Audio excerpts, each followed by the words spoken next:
That fresh morning. That fresh morning.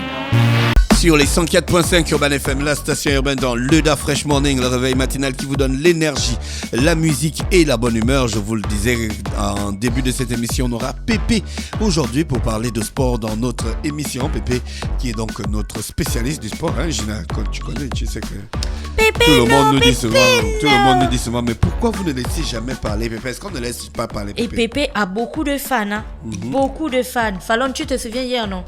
Bonjour Urban FM. Oui, c'est vraiment, je suis désolée, hein, mais je voulais vous dire pourquoi vous ne parlez que du foot. Est-ce que mon frère? On est en train de courir. Voilà Pépé. Pépé, bonjour. Et bonjour la fraîche, bonjour. Comment Gina, tu vas ce matin? Toujours bien. Alors, toi-même, tu ne cours pas pour éviter ce genre de choses. Non, Gina, peut-être que le gars, ce jour-là précisément, il n'avait pas suivi, mais on a parlé des handballeurs. Mais bon, comme on dit souvent, avec l'éducation, bien avec la pédagogie, on va continuer à en parler parce que c'est vraiment important. C'est une situation, ils vivent une situation un peu compliquée. Déplorable. Voilà, ils vivent une situation un peu compliquée et on a la Coupe d'Afrique des Nations qui arrive à grands pas. Voilà, donc c'est normal qu'il se on n'arrive pas à régler le problème des handballeurs. Ça coûte tellement cher de faire un championnat d'organiser un d'handball. championnat. C'est cher. Non, c'est pas aussi cher qu'on regarde. On est bloqué au football aussi. On est bloqué au basket. Le volley, on est bloqué. En fait, Pépé, on est bloqué en termes de championnat, On n'a pas de fédération d'athlétisme. Comment?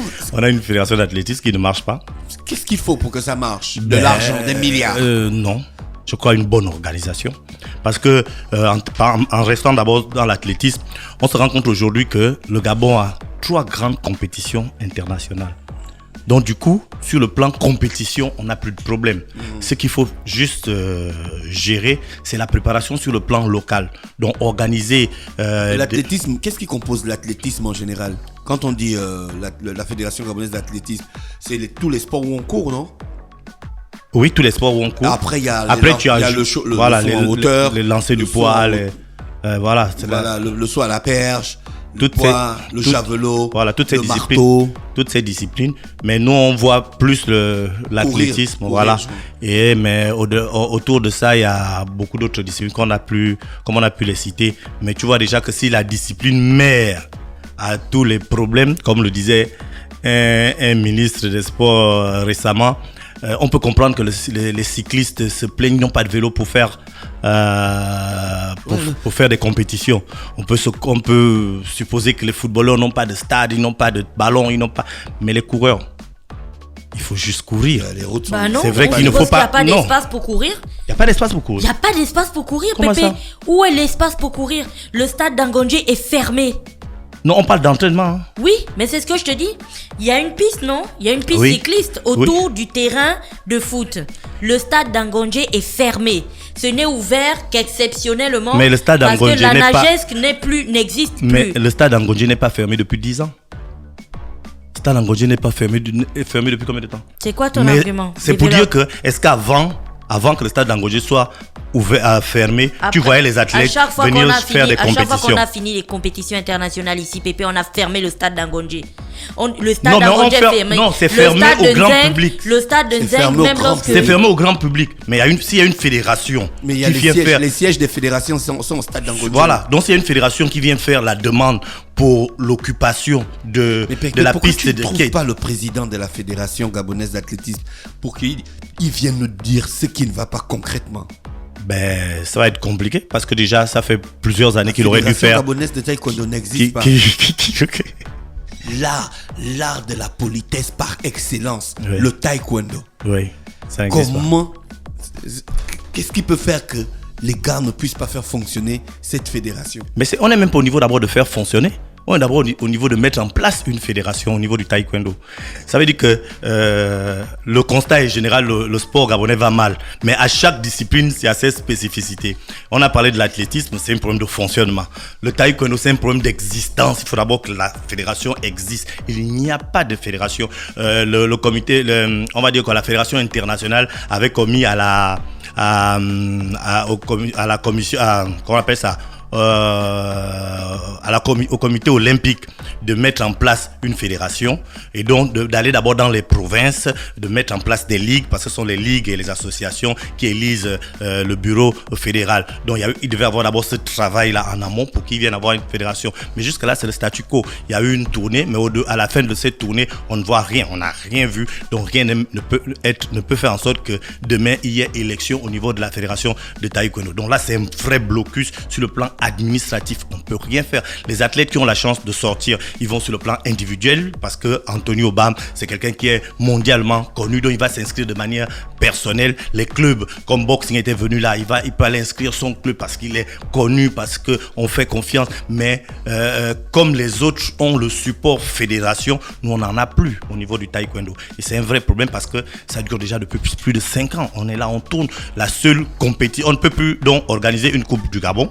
parce que c'est la fédération qui organise ça. On ne peut pas organiser un championnat national parce que c'est la fédération qui doit organiser ça. On ne peut pas organiser des compétitions qui prennent en compte tout le monde. Et comme la fédération est handicapée, donc il n'y a rien. La fédération n'existe pas. Il y avait le championnat national. J'avais participé peut-être mais il y a eu 3 fois au championnat national de taekwondo. Souvent. Mais la situation est simple. Tant qu'il n'y aura pas de fédération, il ne peut pas avoir de championnat national. C'est la fédération qui organise le championnat national. C'est la fédération qui organise la Coupe du Gabon. Donc aujourd'hui, la seule grande compétition que le Gabon a, qui peut réunir tout le monde, oui, c'est celle du Grand Maître Park. Parce que bon, lui, parce qu'il faut aussi expliquer qu'au-delà du fait qu'il n'existe pas de fédération de taekwondo, qu'il n'existe plus de fédération de taekwondo, le taekwondo gabonais est divisé. Donc il y a des camps, ceux qui sont pour tel, ceux qui sont pour Mbembo, ceux qui sont pour La Fleur, ceux qui sont pour tel autre, donc le taekwondo gabonais est divisé. Du coup, la seule compétition sur le plan l'art martial de la politesse par excellence. Oui, cet art martial est divisé.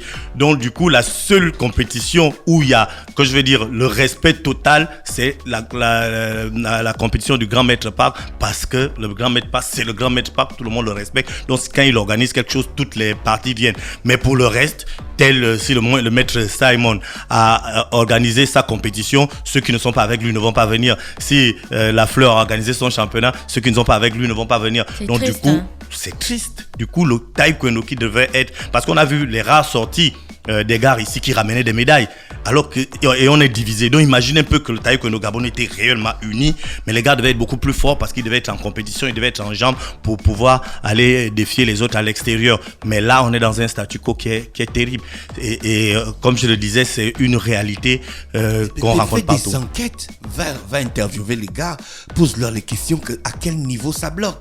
C'est l'argent, ou bien vous ne pouvez pas vous parler, ou bien parce que tel est gradé à tel grade. Au niveau du taekwondo, déjà c'est l'entente.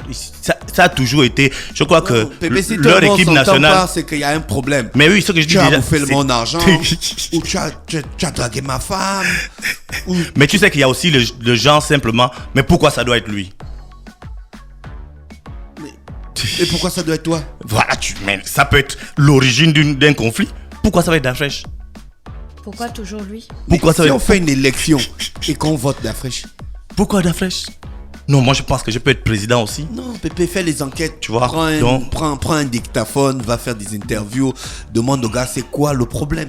Au taekwondo, c'est un problème de personne. Pourquoi un pays entier ne va pas avoir une fédération parce que les gars sont divisés? Parce qu'on peut se rappeler qu'à l'époque du ministre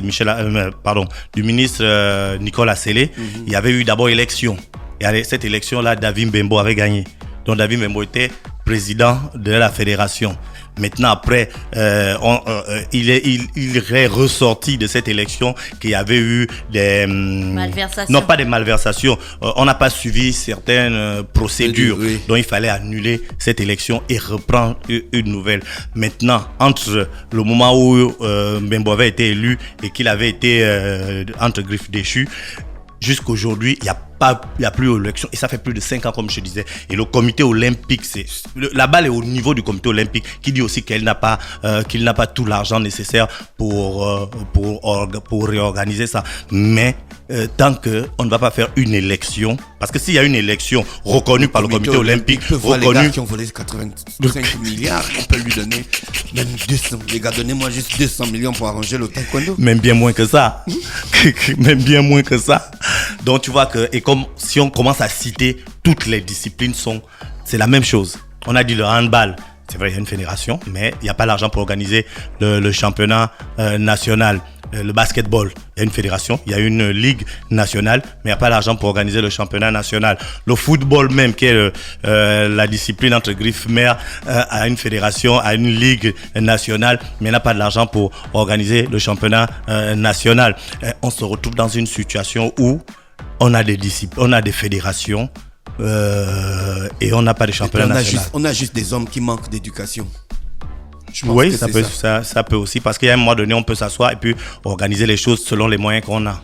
Et puis, à un moment donné, je pense que les gens doivent apprendre à taire un peu leur ego personnel et à laisser entendre la voix de je sais pas, de la communauté, quoi. Parce que le pire, c'est que pour une question d'ego, c'est tout un pays qui se retrouve dans une haine pas possible, et surtout des jeunes qui croient en ce sport. C'est les générations. Voilà, qui sont sacrifiés, en fait. dire. Tous étaient à l'équipe nationale. Parce que c'est une question de vieux qui ont déjà passé leur période. Ils ne vont plus jamais faire de compétition internationale. Leur époque est terminée. C'est là où tu vois la grandeur d'un sportif avec la grandeur d'un gars, avec le niveau d'un gars du genre du quartier, quoi.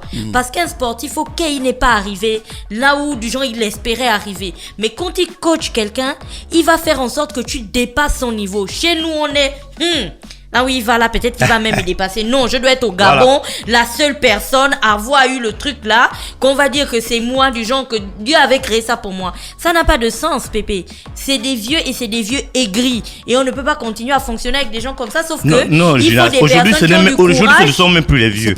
Les vieux ont plus ou moins. Donc quand j'ai des vieux, c'est des gars qui peuvent plus compétir, en fait. Voilà, ok. Il y a eu une ancienne génération qui a plus ou moins de manière volontaire ou pas passer le flambeau. Maintenant, on se rend compte aujourd'hui, si tu prends le basket, aujourd'hui, les gars qui sont dans le basket, les gars qui sont dans le basket, c'est les gars qui étaient ensemble à l'équipe nationale, qui se connaissent bien. Si tu prends le taekwondo, c'est les gars qui étaient à l'équipe nationale, qui se connaissent bien. Tu prends toutes les disciplines sportives aujourd'hui, si tu enlèves une, deux personnes, tout le reste, ça, c'est des gens qui se connaissent, qui se sont côtoyés en tant que coéquipiers. Mais qui... Sérieusement, moi, la situation du taekwondo, c'est grave, parce que le taekwondo, c'est une discipline qui prône l'humilité et la politesse, qui prône beaucoup de valeurs. Ces valeurs qui ont construit la Corée du Sud. Après, on comprend aujourd'hui que les gars n'avaient rien compris donc, sur le taekwondo Gabon. Ils n'avaient rien compris. Ils n'ont rien compris. Ils sont partis faire le taekwondo peut-être pour faire de la bagarre, pour être fort. Parce qu'après, s'il y a des valeurs et que tu n'arrives pas à respecter ces valeurs-là, c'est que c'est pas tes valeurs à toi. Pourquoi tu pratiques cet art? Oui, tu fais ça pour la bagarre, pour avoir des médailles, pour être champion du Gabon, pour sortir, pour faire des voyages, pour découvrir le monde et puis pour qu'on sache que c'est toi le plus fort entre griffes du pays. Parce que je crois que ça soit le taekwondo ou les autres disciplines, les autres arts martiaux, ces valeurs-là sont même plus importantes que les médailles, que la pratique même. Mais si nous, on n'arrive pas à nous rendre compte qu'on peut s'asseoir pour dépasser nos égos, on peut s'asseoir pour se dire, ok, voilà, ce qui n'a pas marché, moi j'ai déconné à tel niveau, je le reconnais, toi tel a déconné à tel niveau, mais les gars, relançons le truc. Si on n'arrive pas à faire ça, on va jamais le faire. Et à l'allure où est le taekwondo aujourd'hui, parce que je discute avec tous les camps d'Afrique, c'est pas maintenant que le taekwondo gabonais, que les acteurs du taekwondo gabonais vont s'asseoir d'eux-mêmes pour trouver des solutions. Oui, Pépé, on continue. Donc, on va parler rapidement de marathon. Tout le monde sait que les Kenyans sont encore venus une fois de plus au niveau du 42 km monter leur suprématie. Sandrine doit être kenyane. Ça va aller. Au fur et à mesure, il y a le 21, par exemple, c'est 3 Gabonais qui ont gagné. Ah oui, les 21, c'est 3 Gabonais qui ont gagné. Au fur et à mesure, le niveau monte. Ben, les Kenyans ne participent pas pour 21. Il suffit que les Kenyans participent pour 21 et tu vas voir que... Mais non, mais ce que je suis en train de dire, c'est qu'au fur et à mesure, le niveau des Gabonais augmente. Oui. Ça fait quand même 7 éditions. Ce n'est pas comme le... Morgan Barres a dit qu'il a fait... L'année dernière, il a fait le marathon. Il a couru jusqu'à Bitam. C'est à Bitam qu'on lui a dit que... Oh, mais le marathon est fini. Il dit, ah bon? Oh. N'importe quoi. Il a fait 600 km. C'est à Bitam qu'on lui dit, mais tu cours pourquoi? Le marathon est fini depuis. Il dit, ah, moi, on m'a dit de courir. J'ai couru, hein. C'est lui... c'était quoi le film, là? Forrest Gump. Forrest Gump. Tu as regardé Forrest Gump? Oui, mais je me souviens plus du film. Forrest Gump, il avait une infirmité et puis un jour, il y a des gars qui l'embêtaient à chaque fois, quoi. Et une fois, on lui a dit cours. Et il a couru sans s'arrêter. Il a couru seulement, genre... Tous les États-Unis. La nuit est même tombée, il a couru. Il court. Voilà. La barbe a poussé. La barbe a poussé. Et les gens ont commencé à courir derrière lui. Voilà. C'était ça, Forrest Gump. Pépé, donc... Oui, donc une fois de plus, mais comme le disait Gina, on se rend compte qu'il y a des gens qui préparent réellement ce marathon. Et ces gens-là, si on revient encore, on a déjà beaucoup parlé de ça, si on revient encore sur le fait que s'il y a une organisation bien mise en place pendant le temps, pendant les pendant entre les marathons, on va se rendre compte que les Gabonais au fur et à mesure vont revenir. Mais si c'est le gars lui-même, de manière individuelle, qui doit courir tout seul, c'est vrai que tout à l'heure je parlais comment on appelle ça, de l'organisation, des entraînements des athlètes qui ne nécessitent pas forcément beaucoup d'investissement, mais il y a quand même la musculation, il y a les techniques de course qu'il faut connaître, il y a beaucoup de choses qu'il faut apprendre. Et si ça, on les apprend pas, on vient juste courir parce qu'on a un peu, comme on dit au quartier, un peu de coffre, mais ça seul ne suffit pas. Donc il faut réellement qu'on mette en place une vraie fédération qui puisse suivre réellement ces athlètes, qui peut permettre à ces athlètes de concourir. Oui. Donc là, on est dans le marathon et en disant que voilà quoi. Donc l'année prochaine, je vais ouvrir mon club d'athlétisme. Oui, tu peux ouvrir un club. Je vais prendre des gars, ils vont s'entraîner toute l'année. Oui. Et puis à la fin de l'année, on va participer au marathon. Tu as 3 compétitions. Tu as le marathon du Gabon, tu as le 10 km de Port-Gentil et le 10 km Voilà, Franceville, c'est le train, non? Oui, le train, c'est combien? Le train. Ça va entre 32 et 42, je crois. 50 et quelques mille allers-retours. Et les chambres d'hôtel, ça coûte cher là-bas? Non. Il y a les petits motels. Oui, tu peux dormir dans un motel. Dans un motel. Voilà, donc si tu peux manger, le koumou c'est bon pour l'énergie. Par contre, pour la nourriture, il n'y a rien à dire. Tu vas manger du frais, tu vas manger. Non, il parle de la nourriture des sportifs. Après ça, il va falloir suivre. Le koumou, elle est glissée. Non, après, il va falloir suivre. Il va trouver le koumou, il va trouver l'oseille. Mais comme ce ne sera pas toi le coach, tu vas mettre en place une équipe avec un coach. Non, moi-même, je serai le coach. Non, tu as un coach qui va savoir ce que les gars doivent manger. Je vais lire les tutos sur Internet. Mon frère, même pour éduquer les chiens, il y a les tutos sur YouTube. Je vais lire les tutos comment entraîner un gars à l'athlétisme. Voilà, donc tu mets en place. Le coach court. Moi-même, j'ai fait les arts martiaux pendant des années, je sais. J'achète les chronos et puis le bas Adidas avec le survêt et puis la petite chaussure ASICS. Ouais. Les coachs sont toujours habillés comme ça. Donc après tu mets ton équipe en place, tu t'affilies à la Ligue de l'Estuaire. Et à la Ligue de l'Estuaire d'athlétisme. Est-ce qu'on est obligé d'être affilié à la Ligue? Pourquoi tu ris? Parce que la Ligue en fait c'est un faux truc. S'il n'y a pas de fédération, j'ai pas besoin de me justifier pour créer un club. Non, aujourd'hui voilà, tu les as imagés, tu t'inscris. Surtout que comment on appelle ça, ces différentes compétitions sont des compétitions où tu peux aller t'inscrire de manière individuelle. Donc tu n'as pas besoin d'avoir l'égide de la fédération, tu t'inscris. Tes gars participent. Si tes gars gagnent, tant mieux. S'ils perdent, il y a un petit pognon quand on gagne. Ah oui. Au marathon. Oui. Il y a un petit pognon. Les gars vont te dire que c'est un petit pognon. Non, oui, un petit pognon. On te dit que c'est un petit pognon. Voilà. Mais ça permet déjà on va pas courir pour le pognon, non. Pas d'abord. Parce qu'il il faut pouvoir voir loin. Si tu crées une équipe d'athlétisme, un club d'athlétisme, tu peux te dire que les compétitions sur le plan local te permettent d'avoir un nom, te permettent d'avoir une certaine visibilité et que tu peux engager d'autres compétitions. Il y a le marathon, il y a un marathon au Burkina, il y a des marathons en Afrique du Sud, il y a des marathons en Europe. Donc ce sera à toi de faire en sorte que tes gars aillent de marathon en marathon. Ça va leur permettre d'avoir des sponsors. Parce qu'au-delà de ce qu'on va gagner, la cagnotte qu'on donne comme dans le trophée, il y a des sponsors. Pépé, moi, vient de décliner une stratégie. Il y a des sponsors. Parce que c'est pas toi qui vas gagner. Voilà, on parlait de la dernière fois de jeunes. J'ai demandé au ministre de la Santé, c'est quoi votre stratégie? Il a dit c'est dans la task force. Pardon. Gina, la dernière fois on parlait de Titus. Non, là on parle de Gina est déjà parti. Non, elle est déjà partie. Oui, Gina est partie. D'après on parlait de. Votre stratégie dans l'immédiat, c'est dans la task force. On parlait de... Non, moi je reste d'abord dans l'athlétisme, on va parler de ça après. Même Madame Odette a une stratégie quand elle fait le ménage. Non, elle a une stratégie, Gina. Elle commence par essuyer les meubles. Après, elle passe le balai. Après, elle passe l'aspirateur. Après, elle passe la serpillière. Donc, sa stratégie est déclinée et respectée. Toi, tu es ministre de la Santé, tu n'as pas la stratégie. Pardon. Est-ce qu'on peut revenir un peu genre... Pépé, on a la stratégie. Oui. Donc oui, on parlait Titus Nzogé qui a été pris en compte par exemple par le club de Perenco, par l'entreprise Perenco. Ça a permis aux jeunes d'aller en France. Aujourd'hui, il est en France. Il est dans comment on appelle ça? Dans un centre de perfectionnement. Donc, tu vois que le 10 km, les différents 10 km, le marathon du Gabon a permis à l'entreprise d'aller vers ce jeune homme et de l'accompagner. Donc, beaucoup de personnes voient seulement la cagnotte qu'on gagne dans le trophée. Mais non, il y a des entreprises, des partenaires qui peuvent t'accompagner et qui peuvent permettre que tu grandisses encore. C'est ça qui est arrivé avec le jeune Titus Zogué et l'entreprise Perenco. Donc, voilà le marathon. C'est bien déroulé. Je me suis rapproché, on va dire quoi, à 30 minutes de la fin du service santé. Donc ils m'ont un peu fait le bilan. Voilà, avec tout ce qu'il y avait comme on voyait des chutes, c'était dû à quoi? C'était des coups de chaleur, c'était le manque d'entraînement pour certains, c'était des élongations pour d'autres. Donc voilà, il y avait eu 3 cas quand même qui avaient dépassé, qui avait comment on appelle ça, qui avait fait en sorte que les gars soient emmenés dans des services hospitaliers. Donc c'était l'objectif. Les gars des secours là, ils sont performants. Ils sont très performants, ils sont très rapides. Voilà, c'est vraiment des services d'urgence. Et là, moi j'ai bien vu ça, que ça soit le SMUR, que ça soit le SAMU, c'était vraiment des services d'urgence. Dès que le gars est au sol, les 20 secondes après, il est sur une civière. On est en train de voir prendre la température, prendre le pouls, prendre la tension, regarder ses yeux.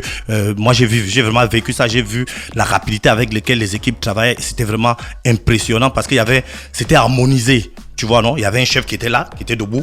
Il ne faisait rien. Mais dès qu'il disait, on prend la température, le gars qui a le thermomètre était déjà là. Ils avaient des espèces d'appareils qu'ils mettent sur le petit doigt là pour prendre, je sais même pas ce que. En tout cas, il y avait des appareils qu'on roulait rapidement, on mettait sous oxygène. Et dans la minute qui venait après, on savait de quoi il souffrait. Et c'était vraiment impressionnant pour moi, j'ai vu ça. Oui, Gina, tu voulais dire quelque chose? Petit coq à l'âne. Non, si c'est un coq on va revenir. Mais ça concerne le marathon. Est-ce que c'est bien qu'on prenne la maman Kumba ou Mabwanga, qu'on l'enlève comme on la met partout. Là, je la vois déjà, elle est déjà avec Usain Bolt. Pourquoi vous faites ça? En fait, non, on n'est pas bien. Ça, c'est notre Gabon. Non, on n'est pas bien. Regarde, elle est déjà avec Usain Bolt. Il y a des choses quand même sérieuses, quoi. Laissez Mabwanga tranquille, elle a couru et tout ça. Le matin, j'ai vu, elle était avec les camions. Oui, elle était avec les camions à Congo, les trucs. Qui fait des choses comme ça? Oui, Pépé. Voilà. Donc, il y avait ce côté-là. Et puis, hors course encore, il y avait les dépistages sur le VIH. Et ça aussi, j'ai été impressionnant. Tu es parti faire ton dépistage, Pépé? Ça fait moins de 3 mois que j'ai fait mon dépistage. Non, en fait, je demandais si tu l'avais fait pour nous parler de l'inside du dépistage à cet endroit-là. Non, mais j'ai assisté. Ah, d'accord. Tu vois? Donc, il y avait... ça aussi, j'ai été impressionné parce que c'était les dépistages volontaires. Et là, on s'est rendu compte le nombre de personnes qui venaient sans qu'ils soient obligés. Parce que souvent, lorsque tu es malade, tu es obligé de faire le dépistage parce qu'on te l'exige dans les examens. Mais là, de manière volontaire, de manière spontanée. Il y a beaucoup de gens qui font ça. Mais oui, là, moi, je ne vivais plus, je n'ai pas vécu cette situation. Mais hier, je me suis rendu compte qu'il y a beaucoup de gars qui le font volontairement. Donc voilà, on prend. Et puis, il y avait des psychologues parce que je crois, moins d'une heure après, tu avais les résultats. Donc je ne savais pas que on avait déjà les machines où on avait les résultats aussi rapidement. Donc moins d'une heure, les gars avaient les résultats. Et donc il y avait des psychologues qui étaient là pour la prise en charge psychologique. Que ça soit pour ceux qui sont séropositifs, que ça soit pour ceux qui sont séronégatifs. Donc dans tous les cas, c'était important d'échanger pour permettre donc à ces gars-là soit de continuer une vie saine, soit de se rapprocher des services qui peuvent accompagner ceux qui sont infectés. Donc il y avait cela, il y avait également le village Rose. Le village rose, ça également, je suis allé lorgner un peu. Et ça aussi, il y avait beaucoup de femmes. Et on se rend compte qu'il manque juste ce type de structure, quoi. Les gens savent qu'ils sont de potentiels malades et qu'il faut aller regarder ce qu'on a et lorsqu'on arrive à avoir, à détecter ce qu'on a rapidement dans les 3 quarts de temps, on arrive à traiter. Donc c'était ça au niveau du dépistage du cancer, au niveau des femmes, et c'était ça aussi. Il y avait beaucoup de monde. Lorsque j'ai discuté avec l'une des responsables, elle me disait que l'affluence était vraiment énorme par rapport aux prévisions. Donc ça veut dire que les femmes de plus en plus prennent conscience, voilà, et sont impliquées. Elles prennent conscience que c'est vraiment important ce type de dépistage. Donc la course, c'était bien pour venir courir, pour venir rigoler, pour venir en famille, mais c'était aussi l'occasion avec ces activités-là de voir son état de santé. On peut dire ce qu'on veut, mais le sport est étroitement lié avec la santé. Et donc moi j'ai vécu avec lors de ces 2 jours-là de bons moments. J'ai vu notamment au niveau de comment on appelle ça, les services antidopage, comment ça s'organisait. Je savais déjà qu'au niveau du football, du basket, lors des grandes compétitions internationales, on prend 3 joueurs au hasard qui vont passer au niveau de comment on appelle, qui vont se faire qui vont passer le test antidopage pour savoir s'ils ont été s'ils ont pris des produits dopants ou pas. Mais au niveau de l'athlétisme, j'ai compris que là on prend uniquement les 3 premiers. Dans chaque course, on prenait les 3 premiers. Ces 3 premiers-là partaient sous une tente et on prenait leurs urines pour aller étudier. Donc c'était le marathon, ça s'est bien passé. Les Gabonais ont eu au niveau du 21 km, les Kenyans ont eu au niveau de 42 km. D'accord, merci. Il y a encore un coureur du marathon. Ah, ok. Bon, je voulais rapidement parler du ballon d'or. Il n'a pas fini la course. Il est en train de courir encore. Ouais, ce matin. Non. Il a même encore le dos à Fallon. Non, c'est une image d'hier, c'est sûr. Non, c'est une image de c'est ce matin. Là, on est à quel endroit là d'après? Au niveau de l'aviation légère. Et lui, il fait le 42, donc c'est que là, il est en train d'aller tourner au stade. Mais on espère que M. Botari n'a pas enlevé l'arche d'arrivée, parce que sinon là... Il est en train de partir, il est en train de revenir. Non, il est en train de partir, là, il va au stade d'Akanda. S'il ne trouve pas l'arche à la tribune, il va courir jusqu'au 20. Non, mais comme il parle, il peut arriver à Kokobiche. Mais il va tourner là-bas. Non, mais ça dépend de l'endroit où M. Sébastien Botari a placé l'arche, parce que s'il a mis l'arche au 20, il faut absolument qu'il passe sous l'arche. Tu vois, comme ça va être un marathon bouclé. Donc, si c'est au Vendo, il va aller jusque là-bas. Oui, Pépé. Oui, je parlais rapide. Aujourd'hui, il y a... Si vous voyez ce coureur ce matin, faites-nous une photo de notre coureur. Hein. Lui, il fait le marathon le 2 décembre. Donc, il y a aujourd'hui le Ballon d'Or. Ballon d'Or France Football. Aujourd'hui. Ce sera aujourd'hui autour de 20h. Donc, on saura qui de Lionel Messi, Sadio Mané, Mohamed Salah, Cristiano Ronaldo, Van Dijk, qui va remporter donc cette 67e édition du Ballon d'Or France Football. Tout le monde mise pour Messi là. Beaucoup de gens misent pour Messi, parce que Messi c'est Messi. Maintenant, il faut voir le principe du Ballon d'Or, c'est quand même ce que tu as fait au cours de cette année. Moi, je ne vote pas, mais moi, j'aurais voté tranquillement Sadio Mané, parce que ce que Sadio Mané a fait cette année, c'est assez extraordinaire. Il est impliqué dans la victoire de Liverpool en Champions League, en championnat. Liverpool a été 2e, certes, mais il a été vraiment l'homme. Il était premier du championnat. Manchester City. Donc Liverpool était là avec l'équipe nationale. On a vu ce qu'il a fait. On voit ce qu'il continue à faire aujourd'hui. Donc les votes, ça s'est achevé le 7 novembre dernier. Donc logiquement, ils savent déjà qui a le Ballon d'Or. Mais bon, voilà. Il y avait 180 journalistes à travers le monde qui ont donc voté. Ils avaient à voter 6 personnes. Et donc à la fin de ce vote, on cumulait simplement les points pour voir qui va être champion. Donc, on va déceler qui, le Ballon d'Or mondial ou bien le Ballon d'Or africain? Non, là c'est le Ballon d'Or mondial, Ballon d'Or France Football. Et l'Afrique n'a eu ça qu'une seule fois, en 96 avec George Weah. Il faut aussi expliquer qu'avant 96, le Ballon d'Or ne concernait que les Européens. Maradona, par exemple, n'a jamais eu de Ballon d'Or. Pelé n'a jamais eu de Ballon d'Or. Romario n'a jamais eu de Ballon d'Or. C'est pourquoi aujourd'hui, lorsqu'on parle de Messi avec ses 5 Ballons d'Or, qu'on parle de Cristiano avec ses 5 Ballons d'Or, on a l'impression que c'est extrêmement... Enfin, c'est c'est quelque chose d'extraordinaire. Mais je suis sûr que si le ballon d'or était ouvert à l'époque à tout le monde, à l'époque de Maradona aurait pu avoir 5 ballons d'or, ou Pelé, peut-être que je ne sais pas combien. Donc voilà, ce qu'ils font, c'est extraordinaire. Mais bon, c'est pas aussi extraordinaire comme le pense. Donc à 20h, on saura, 20h, Qui est ballon d'or? Qui est ballon d'or de 2019, le meilleur joueur 2019. Merci Pépé qui est avec nous ce matin sur les 104.5 Urban FM, la station urbaine dans le Da Fresh Morning. Rappelez qu'on va retrouver Pépé mercredi lorsqu'il sera 8h30. Restez sur les 104.5, on se retrouve juste derrière pour continuer le Da Fresh Morning en beauté. Da Fresh Morning.